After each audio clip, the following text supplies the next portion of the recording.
झारखंड के मुख्यमंत्री हेमंत सोरेन से पूर्णिया से निर्दलीय सांसद पप्पू यादव ने दिल्ली में कल मुलाकात की है।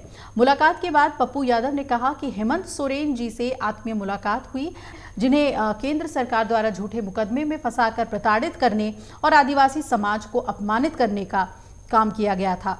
साथ ही पप्पू यादव ने कहा कि साहिबगंज पुल और एयरपोर्ट को लेकर लंबी बातचीत हुई। साहिबगंज में एयरपोर्ट बनाने से बिहार और खासकर भागलपुर के लोगों को सहूलियत मिलेगी। इसके अलावा हमने मिलकर बिहार और झारखंड में अपनी सरकार बनाने की रणनीति पर गंभीरता से विचार विमर्श किया है। उन्होंने कहा कि हम दोनों भाई आगे भी मिलकर झारखंड और बिहार को आगे बढ़ाने का काम करेंगे। अब आइए बात करते हैं कि ये मुलाकात क्यों अहम है। इस मुलाकात के राजनीतिक मायने निकाले जा रहे हैं। पूर्णिया सीट से चुनाव जीतने के बाद पप्पू यादव का राजनीतिक कद तेजी से बढ़ा है।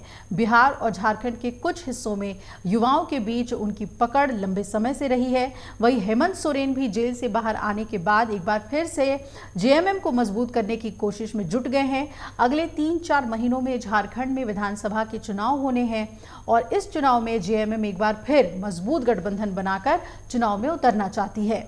झारखंड की कई सीटों पर यादव मतदाताओं की संख्या अच्छी खासी बताई जाती है और इसे देखते हुए भी इस मुलाकात को अहम माना जा रहा है।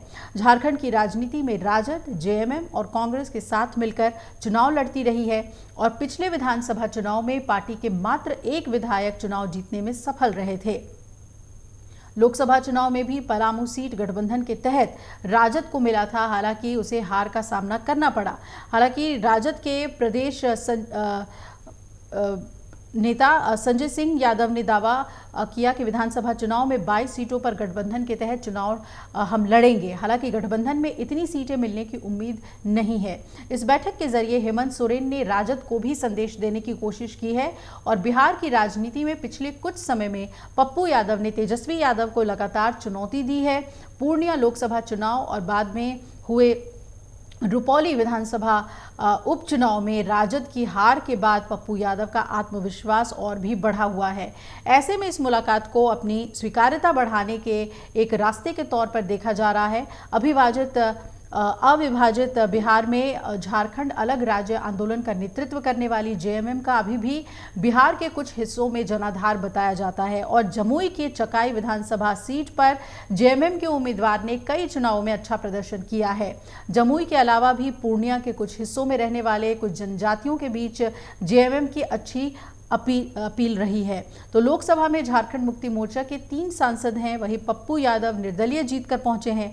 ऐसे में अपनी बात को मजबूती से संसद में रखने के लिए भी पप्पू यादव तमाम निर्दलीय और छोटे दलों से संपर्क करते रहे हैं। पप्पू यादव के चंद्रशेखर आजाद के साथ भी अच्छे रिश्ते बताए जाते हैं। तो अब देखना है कि इस मुलाकात के बाद झारखंड में होने वाले चुनाव के लिहाज से और संसद सत्र के लिहाज से कैसे जेएमएम और कांग्रेस के बीच समन्वय बैठता है। और पप्पू यादव हालांकि निर्दलीय हैं, लेकिन पूरी तरीके से जो बाकी जो नेता हैं जो चुनकर आए हैं इंडिया गठबंधन के, उनके साथ समन्वय बिठाने की कोशिश करते हुए नजर आ रहे हैं। अगर आप ये वीडियो YouTube पर देख रहे हैं तो हमारे चैनल को सब्सक्राइब करें और बेल आइकन को दबाना ना भूलें। अगर आप Facebook पर ये वीडियो देख रहे हैं तो हमारे पेज को लाइक करें।